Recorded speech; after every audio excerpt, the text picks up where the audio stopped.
In case JEE mains 2023 में 70% वाला criteria implement हो जाएगा तो क्या हमारे पास में ऑप्शंस खत्म हो जाएंगे या हमको क्या करना चाहिए? पहली चीज तो देखो यार, इंप्लीमेंट नहीं होना चाहिए। सेकेंड थिंग, जैसे उन्होंने वहां पर सीएसईबी राउंड के लिए दे रखा है कि इंप्लीमेंट होगा, सिमिलरिटीज के अकॉर्डिंग कंप्लीट प्रोसेस में होना चाहिए, जोसा में भी होना चाहिए।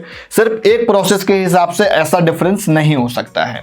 इन केस मैं मान के चलता हूं अगर इंप्लीमेंट हो जाता है तो आपको क्या करना चाहिए, आपके पास में क्या ऑप्शंस है?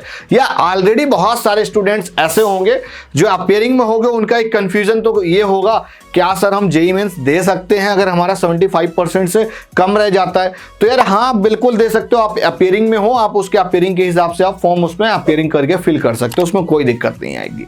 इन केस अगर कम रह जाएगा तो जेईई स्कोर जो है वो बहुत जगह इंप्लीमेंटेड है, सिर्फ ऊपर के आईआईटीज, एनआईटीज, ट्रिपल आईटीज में तो है ही, उसके बाद में भी इंडिया के बहुत सारे स्टेट लेवल के गवर्नमेंट प्राइवेट इंस्टीट्यूशंस भी हैं जहां पर आप जेईई के स्कोर कार्ड लगा सकते हैं। और बहुत सारे ऐसे फॉर्म्स भी हैं जो फॉर्म्स भी फिल कर सकते हैं, उन फॉर्म्स भी के भी क्राइटेरिया 60% है या 75% से कम है। तो पहले यार 75 से 60% के जो बीच में है उनको बता दूं, अगर आपका कम रह जाता है, इन केस ये इंप्लीमेंट हो जाता है, तो उस केस में क्या होगा कि भाई आपके पास में तब भी मल्टीपल ऑप्शंस होंगे, लेकिन फिर आपको स्टेट लेवल का कॉलेज लेना पड़ेगा, बस इतना ही इम्पैक्ट डलेगा। उसमें भी रिनाउंड इंस्टीट्यूट एचबीडीयू है, ट्रिपल एम है, आईआईटी लखनऊ है, जेपी है ना, और भी बहुत सारे इंस्टीट्यूट, जेपी ले लेता है जेईई के थ्रू, और एलएमएनआईटी जयपुर लेता है, थापर ले लेता है। तो ये टॉप प्राइवेट रिनाउंड इंस्टीट्यूट हैं।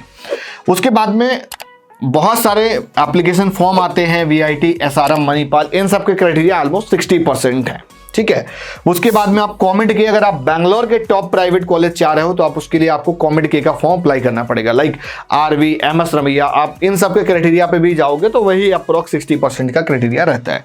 उसके बाद में WBJEE जो वेस्ट बंगाल का एक स्टेट लेवल का एंट्रेंस एग्जाम है, जैसे यूपी में पहले कभी यूपीटीयू हुआ करता था, तो सेम तरीके से यहाँ से WBJEE होता है और MSTCT होता है। तो आप यहाँ पर भी अप्लाई कर सकते हो। अगर आप महाराष्ट्र से या वेस्ट बंगाल से बिलोंग करते हो तो आपको अप्लाई करना बड़ा इंपॉर्टेंट रहेगा, बिकॉज आपकी स्टेट काउंसलिंग का भी काफ़ी ज़्यादा रोल रहता है। तो आपको बड़ी कॉन्फिडेंशियल प्लानिंग के साथ में सारी चीज़ें करनी है, डरने की कोई ज़रूरत नहीं है। रूल आपके पॉजिटिव डिसीजंस पे आएगा, जैसा आप चाह रहे हो, आप चाह रहे हो नहीं इंप्लीमेंट होना चाहिए, तो मैं भी यार उसी के सपोर्ट में हूँ कि इंप्लीमेंट नहीं होना चाहिए, बिकॉज 2021 के बच्चे भी कुछ रह गए हैं।